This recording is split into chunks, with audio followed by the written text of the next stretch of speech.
Hello, welcome to Record Sports Hotline Live. My name is Daniel Caw. I'm delighted to be joined by the one and only Keith Jackson. Keith, happy Tuesday. Speak up, Dan. It's bedlam in here. Glad you reserved a seat. How are you? How's it going? Hi, all right. Did a late night, first one of the season last night. After the Celtic game completed the first round of fixtures in the opening league the weekend of the season. Interesting to see what everybody's feeling right now at home with their team, what they've seen in the opening 90 minutes of the campaign. Celtic get the win, go back to a very familiar spot up at the top of the table. Rangers go back to a familiar spot, having to chase. And meanwhile, the two of them seem to be targeting the same. And it happens frequently, doesn't it? That when these transfer windows open, there's a raft of players that certain sides will be competing against one another to sign. And it seems that right now, as we speak, Dan, there's a very real sort of a fight going on between Celtic and Rangers for one particular transfer target. Absolutely. I mean, and we left the show late last night, Keith, and thanks for anyone who tuned in. As always, we left with the news that Rangers were closing in on the deal for Daisuke Yokota. Yeah. I hope I'm pronouncing that right. The Hanover Japanese right winger. But big news today, early this morning, was that Rangers have apparently had an £8 million bid rejected for Fares Ghedjemis, who is the guy that has been linked with Celtic for the best part of 7 months. He's been linked with both of them on and off, hasn't he? Now, the suggestion was that Celtic made an offer of £6 million, which was booted out quite quickly by Serie A club. And it's funny, isn't it? A Serie A club that I don't know much about them. Frosinone, they've rejected that offer. And reports in Italy are claiming this evening that Rangers have upped that offer to £8 million, and it's been kicked out as well, with Frosinone looking for somewhere more in the region of £12 million. Algerian international.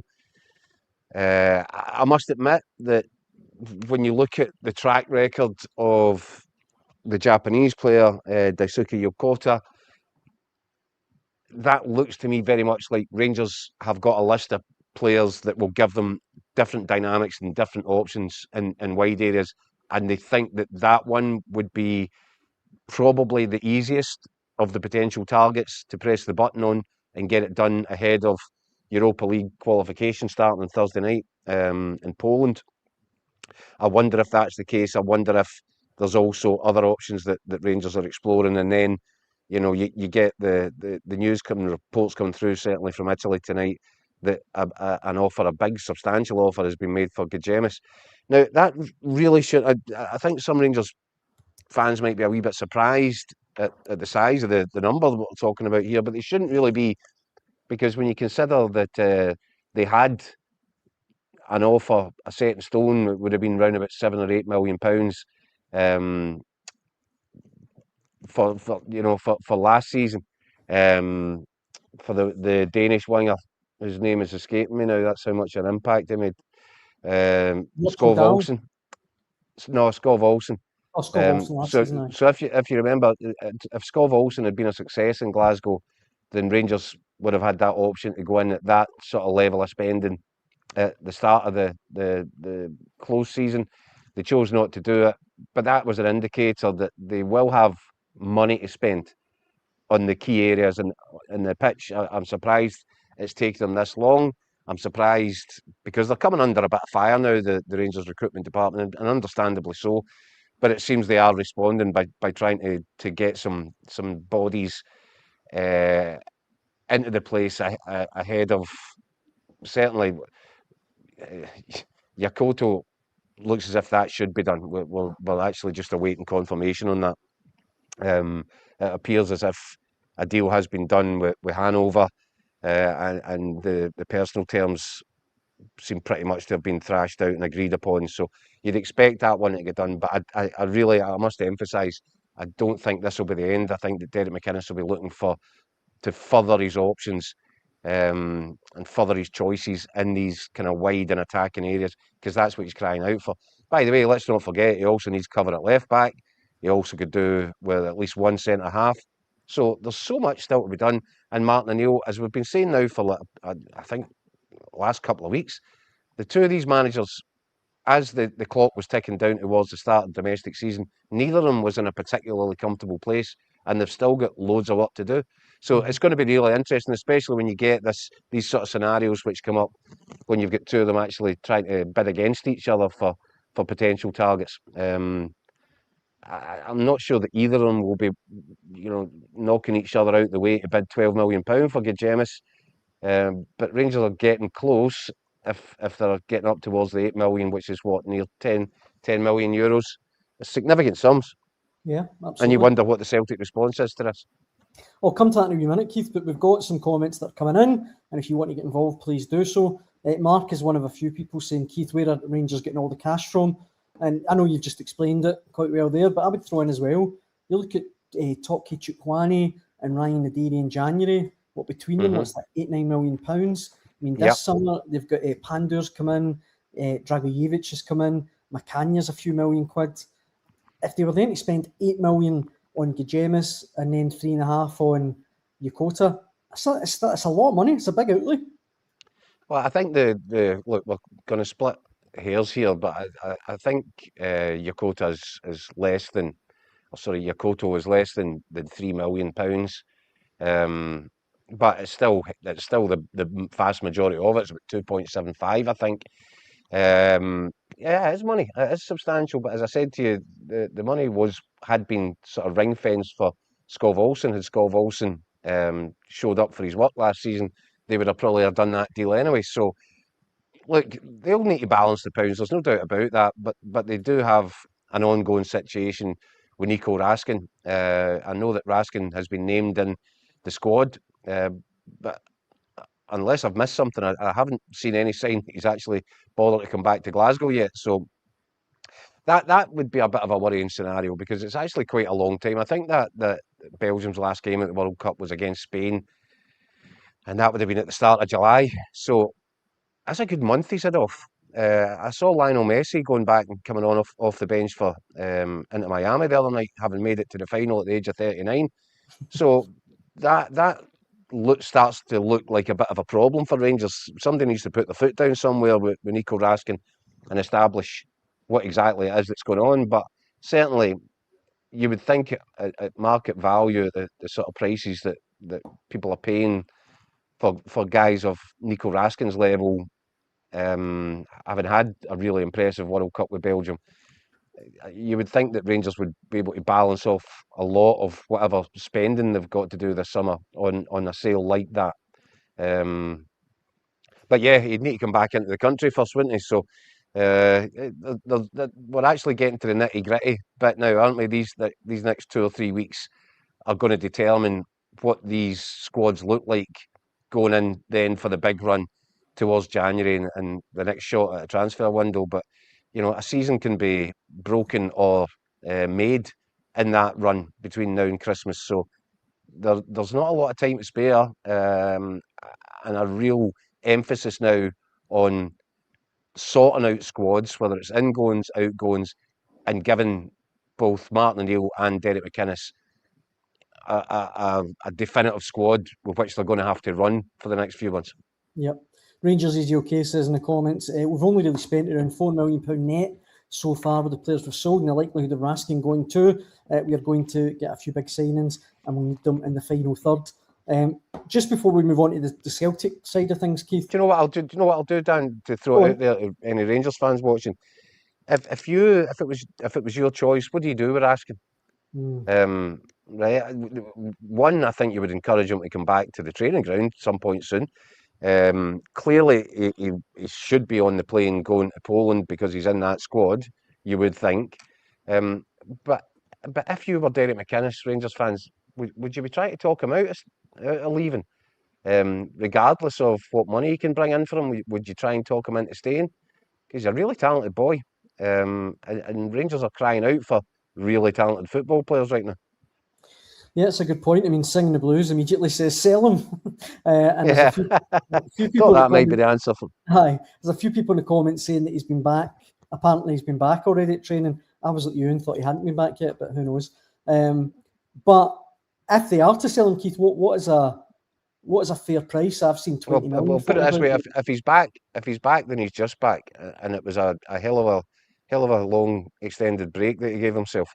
He was good to himself because, as I said to you, Messi's already back playing. Went to Miami. Thelo Asgard, I think, asked for about something like 5 or 6 days off after getting back with Norway. So yeah, it points to there's obviously dynamics. There's something going on which is far from ideal.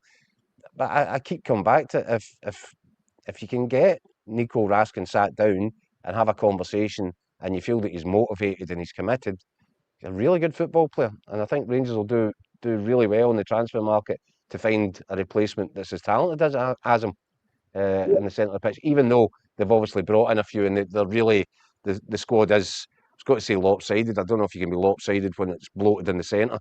But yeah, they really need to now use what time is left available to them in this market to trim down what they need to trim down and bulk up where they need to bulk up. Marzuno in the comments says, I saw Raskin and Greg's this morning getting a sausage roll. More news as we get it. John says, I'd take 10 million for him. Patrick says, 8 million tots for Raskin. And I would just finish off the Raskin chat, Keith, by saying... There's a silly one. That's silly. The 8 million? Because we're looking at a situation where Celtic fans, and I'm sure if we put it out, what do Celtic fans expect? What sort of price do they expect to achieve for Arne Engels? Then it stands to reason that Nico Raskin, who did go to the World Cup with Belgium and did play in the World Cup with Belgium and became one of their main guys, it stands to reason. I don't think you can say Arne Engels should fetch 25 million and Nico Raskin should fetch 8 to 10. That doesn't make much sense to me, but it's Scottish football, isn't it? So who knows? We'll see you get in, I don't know, just for talking's sake, 12, 13 million. Is there still a chance, given the fact we've just said Rangers have still got a few quid on top of that to spend? Lewis Ferguson, is that dead, do you think? Is there any chance they could revive a move for him? Revive?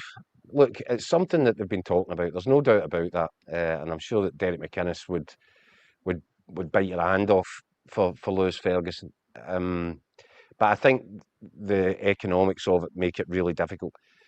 And I think in order to be able to justify that sort of spend, one, I think Rangers looked at Dow earlier this summer and felt the price was going too quickly north, and he was a player that, yes, they liked. Did they think he was worth £7 or £8 million? Evidently not. So they didn't press ahead with that one. Lewis Ferguson might come into a similar category, and again, it's I would have to say that points to a recruitment department that's probably not doing its job right, because I think if you'd moved for Lewis Ferguson towards the end of last season, before Lewis Ferguson went to the World Cup, it would have been a lot easier and cheaper deal to do. I think £12 million might have got you Lewis Ferguson at that point.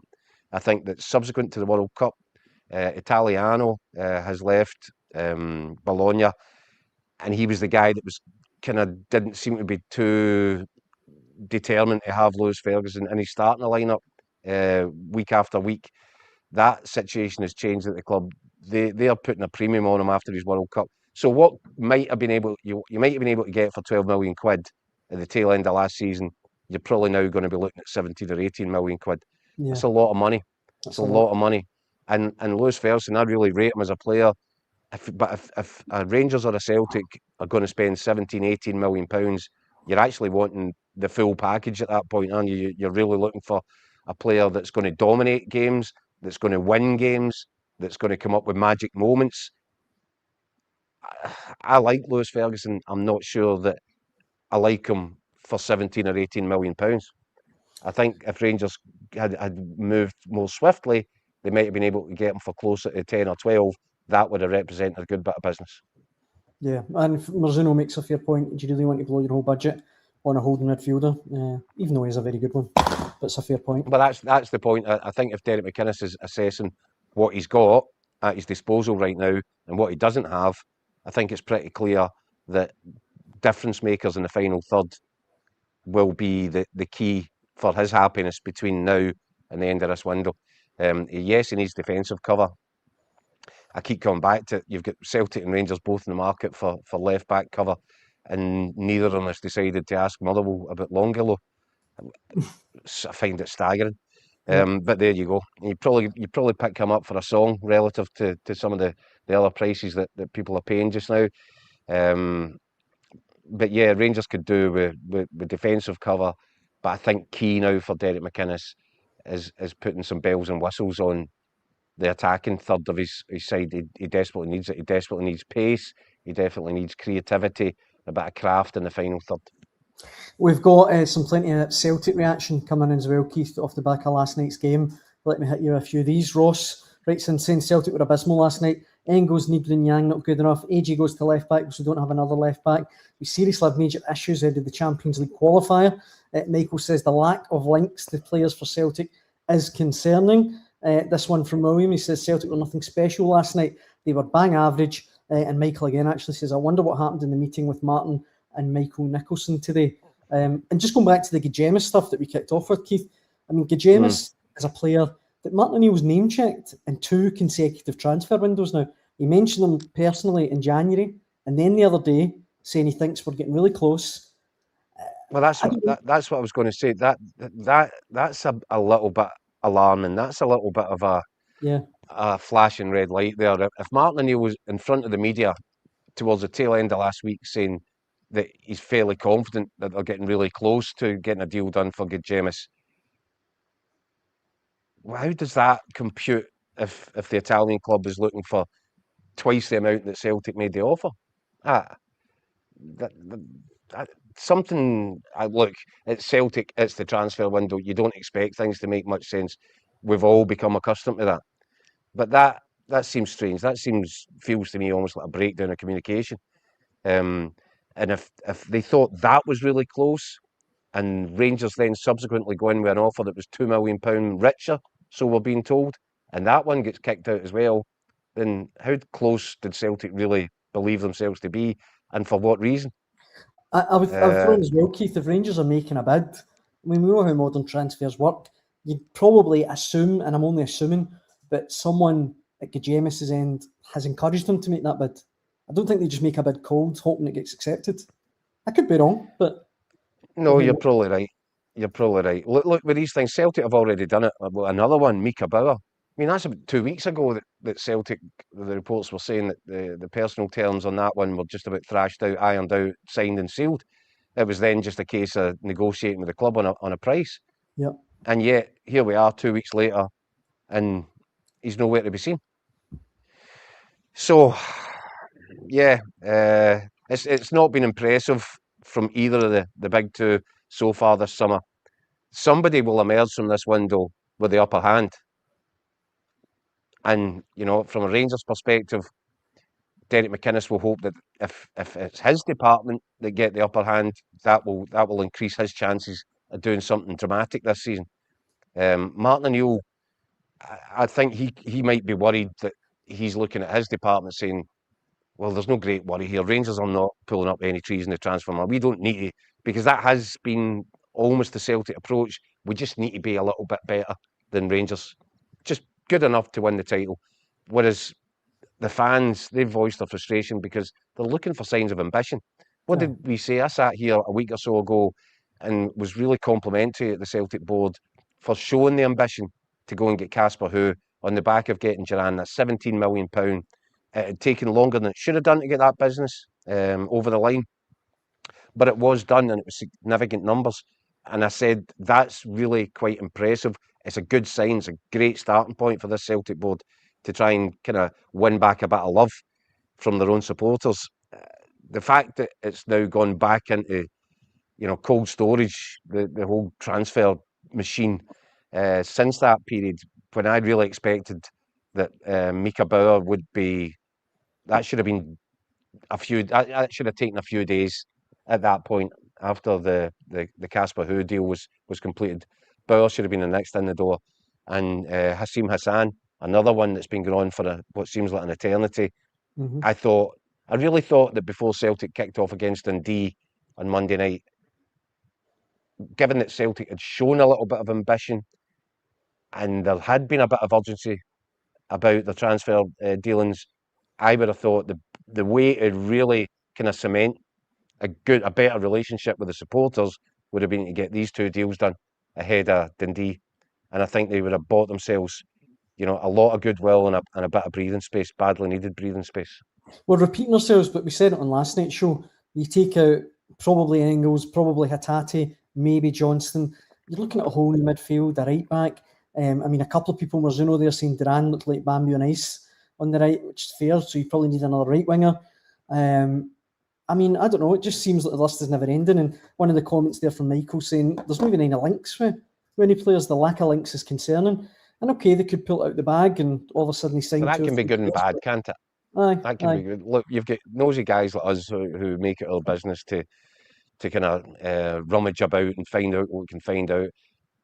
Often, if a club is actually managing to conduct its business nice and quietly and then just delivers a big present to the training ground the next day with a bow on it, and it's completely caught people by surprise, that's good business.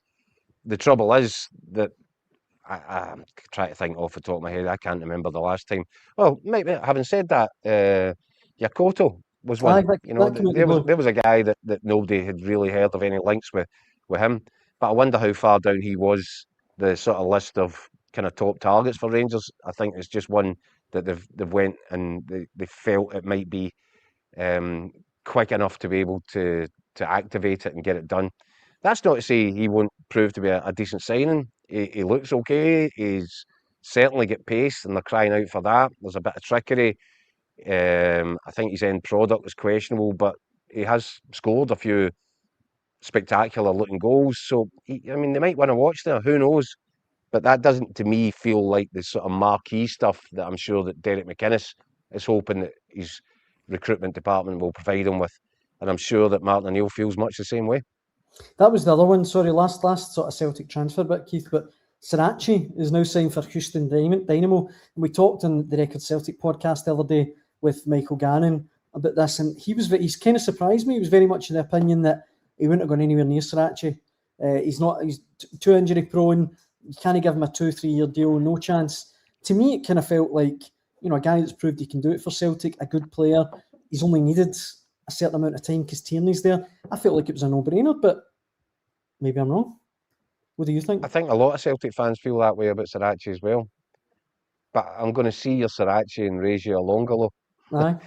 And I'm going to ask you, from a Celtic perspective, who would you rather?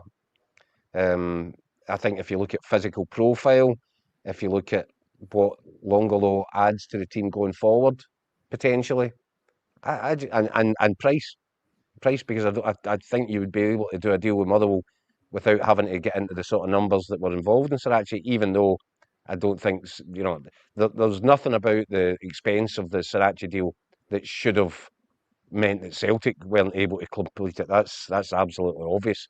Yeah. And I think that's what's causing some frustration. But I think you could probably get Longolo for half of that.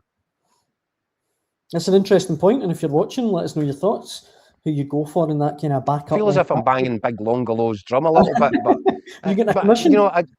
But it just, it just hit home when I was watching Motherwell again. I told you how much I enjoyed watching him at Hibs the other day, and every time I've seen him, I just thought there's a real player there. There's a real talent. I agree. I'm surprised. Aye, me too. The other transfer news regarding Celtic, Keith, was Nick Pope has been linked, the Newcastle United goalkeeper, who I believe is out of contract this summer. I think it's a lot of it's social media rumours, don't know how much truth there is in it. But if they were to get that deal done, I do think Pope, number one, would do quite well in the club shop. I don't know what you think. I don't know what you're getting at there, Dan. Look, if you're looking again about profiles, Celtic have done it. With Joe Hart, Kasper Schmeichel, they have actually, that is one position where okay, it didn't end particularly terrifically well for Kasper Schmeichel. with injuries and the way things went on last season. Sinisalo's taken over, looks decent. But that has been the last two, is go down to England, get a big name keeper. Rangers did it with Jack Butland. Big name keeper that's maybe just not, his career isn't just continuing on an upward trajectory. It's stalled a little bit. Nick Pope would come into that category. I think he'd command quite a hefty wage. And I do think that his reputation down south, he's not in the completely veteran years yet, is he? So 34. well, then maybe that is exactly the sort of profile that Celtic will be looking at, because it fits. It fits with what they've done previously. And He's as you got said, shirt sales will be good. 10 England caps as well, and a lot of people in the comments right away, Ian, one of them, saying Pope, he's very good with crosses, so that's good. But in a more serious point, Mizuno is one of a few people saying Sinisalo got away with absolute clangers during the madness of last season, potentially a disaster goalie. I think that's a bit harsh on Sinisalo, but I would say that Celtic really badly. Another area that they need to invest in, goalkeeper big time. Well, Sinisalo is at the club, and he's ambitious, and he always believed that he should be challenging and wanting. That was always his long-term ambition, was to become first choice. I'm a little bit with Mizuno. I'm not sure. I think that's a position in the team that could be improved, with Sinisalo then becoming challenger again for the number one position. But yeah, Nick Pope. So can imagine that will get a reaction. Of course, coming at a time when Rangers have put a priest in charge of their, what was it? That's of course Mike set Priest. pieces or Mick Priest. yeah. He's now in charge of the scouting at Rangers. Scouting, that's right. That's it. So it makes you wonder, doesn't it? Wonder who else comes into this cat if we could get a team here. Ronnie Dalai Lama could be the man. Cameron Carter Vicker. None him yin. None human. What about him? Ben Cannon Doak. Rabbi Matondo. Alter Smith. I can keep them coming. Rabbi Matondo, I think, is my favourite. That's a belter. Casper Pugh. Rabbi Matondo, if you get any advance in that, let us know in the. I think I'm losing my mind. Let us know in the comments, and I'll read them out. Aside for that, really, we've got, it's a big week, Keith, big week in Europe for a lot of teams. Celtic don't start the Champions League campaign, I guess, until later in the month, but huge for Rangers, Hearts, Hibs, Motherwell, and we'll be hearing, hopefully, on tomorrow's show from Record Sports, Andy Newport and Scott McDermott as well, who are in Poland already, getting there nice and early. They're making their way there. They've had travel nightmares getting out there today, I think. Yep. Yes. So they're somewhere at 30,000 feet right now, making their way to Warsaw. Then they get a 2-hour sort of drive from there, I think. So, yeah. But hopefully they should be in position and able to speak to us and come back to the show tomorrow night. Obviously, last night, Dan, we didn't get a lot of time to talk about it because we were concentrating on the 90 minutes at Celtic Park. But Last Glens are the opposition for Celtic in that Champions League qualifier. And it's sort of difficult. I don't know what you think, but when you looked at the teams, I still believe Celtic should have more than enough to get through that tie. Right? Mm-hmm. A properly run Celtic with properly run recruitment department and a fully functioning first 11, they should be able to deal with that, with the threat from Lask.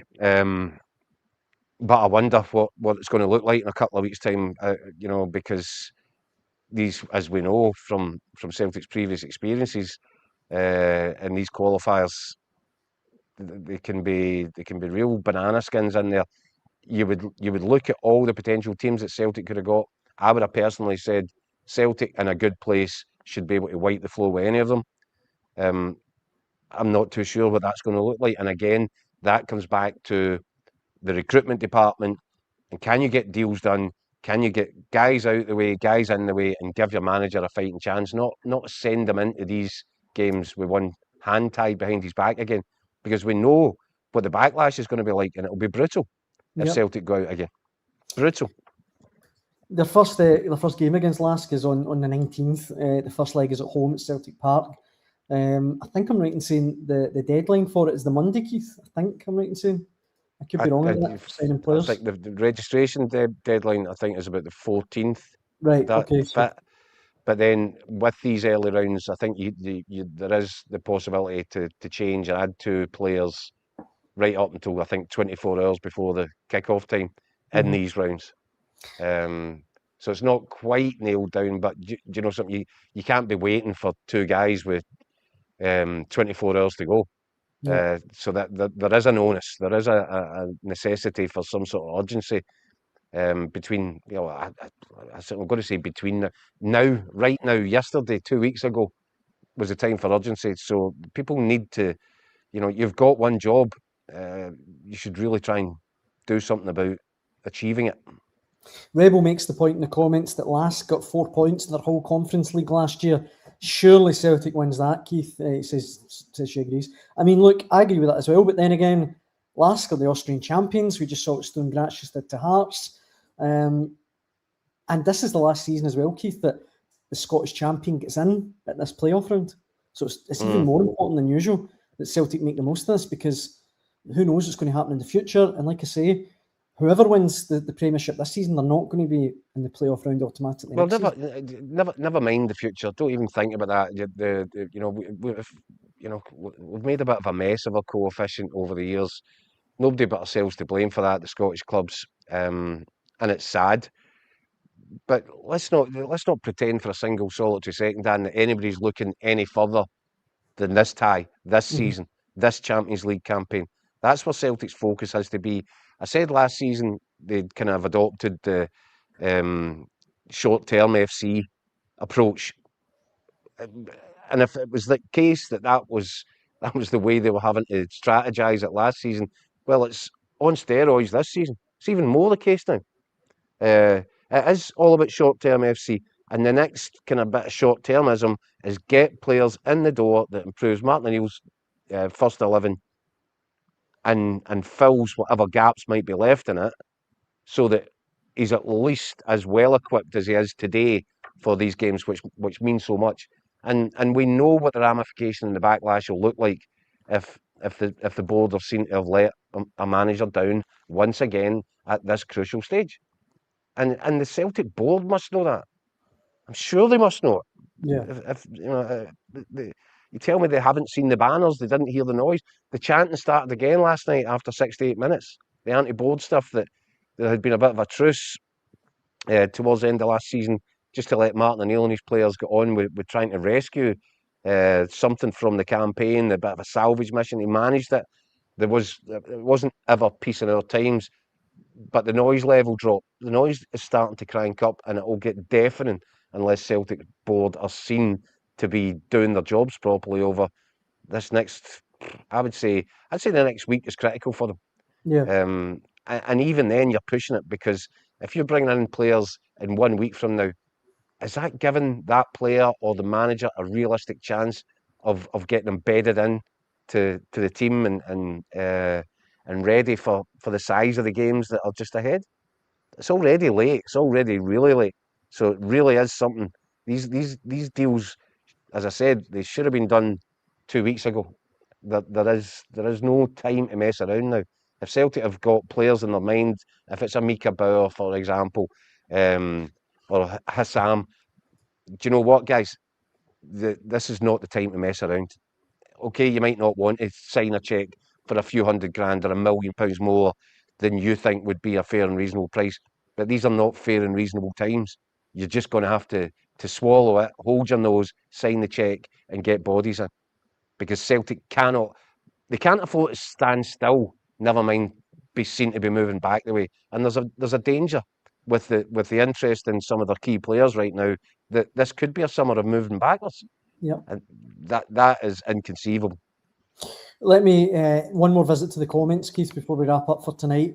Fan says we just want some ambition from our board in Europe. We know we can't compete with huge teams, but a bit of ambition would cheer us all up. Rebel says Duran, a striker. Martin has to go 4-4-2 till we get decent wingers in.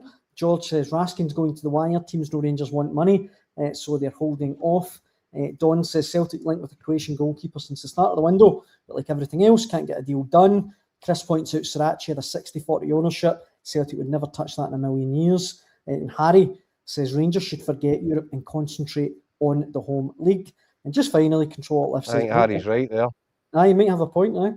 Control Alt Left says, don't think there's been enough made of Carter Vickers' performance after a whole year out. Still looks better than any centre-back in the league by miles. But just to go back to that Rangers one for us to finish, Keith. Harry makes a point. I mean, Rangers really, domestically, is all that really matters for Derek McInnes now. I know you want to go as far in Europe as you can, but... Listen, it's a point Barry Ferguson was making more than 12 months ago. Look, yes, Rangers enjoyed, their supporters really enjoyed the Europa League Thursdays, and it became, a bit of an adventure for them. And I get that, and it's exciting, and everybody, players like the European nights, fans enjoy European nights, big teams, big occasions. What does it matter if you can't win your own domestic championship? And the bottom line is, Rangers have won 1 out of the last 15 domestic titles. So Europe, yep, it's a bonus. It's something that's there to be enjoyed. And I'm sure that Derek McInnes, it'd be he doesn't want to come back from Poland with a bloody nose on Thursday night. You can be certain about that. I'm sure that Derek McInnes will have an ambition to get into the group stages of the Europa League, and so he should. But if it comes down to picking, what's more important, a Thursday night in Europe or a Sunday in the domestic league? If there's a player that could only play in one of these games and he'd be a first pick, it's clear to me what Rangers should be prioritising. They have to do that. Derek McInnes knows ultimately that his job could depend upon it. So absolutely, nobody's going to expect Rangers to go and compete and challenge for a European trophy this season. And nor should they expect that, because they can't win trophies in their own domestic setup. That's the thing that needs to change. And then see, once you've done that, and you've started to win league titles, and you've started to amass a bit of silverware, then you can put your focus and attention onto Europe, as Celtic have done, because they've completely dominated the domestic scene. So it's quite right. It's only natural that the next step for the Celtic supporters is show some ambition, go and do something in Europe. Rangers, their big problems are in their own backyard, and that's exactly the priority for Derek McInnes at the start of this season, being no doubt about that. I've started doing breaking news every night now, Keith. Just very finally, Hearts have seen their appeal against Stuart Finley's red card at the weekend turned down, and I think that's probably, I don't know what you think, but probably the right result. So there you go. I don't understand on what grounds they were trying to appeal it. I know. I just don't. And I know they said that Stuart Finley, it was an attempt to get to the ball, an attempt to get to whose balls. It wasn't particularly vicious, but it was just no way it was winning an appeal. It was a foul. And it was a foul all day. It was a foul, and it was a red card, and it was a penalty kick. And on this occasion, 100% back the referees and the officials on this one, and for that matter, the SFA. That was, I realise that there's a bit of resentment and anger and hurt and pain still from last season for Hearts, but that was just silly to appeal that one. That was one, pick fights, pick fights that you know you're going to win. That one was never going to get won. It's not one we need Des Roach for, although we should get Des back on soon for the new season. Absolutely. Like having Des on. I think that brings us to the end of tonight's show, Keith. Thank you so much for all the comments as ever. We massively appreciate it. And we'll be back to do it all again at 6 p.m. tomorrow. As I say, hopefully with a preview of Rangers' European tie in Poland. But for now, Keith, Hod it and dod it from Poland tomorrow. I'm looking forward to it. Can't wait. We hope you can join us then. Thanks very much for watching. Cheers.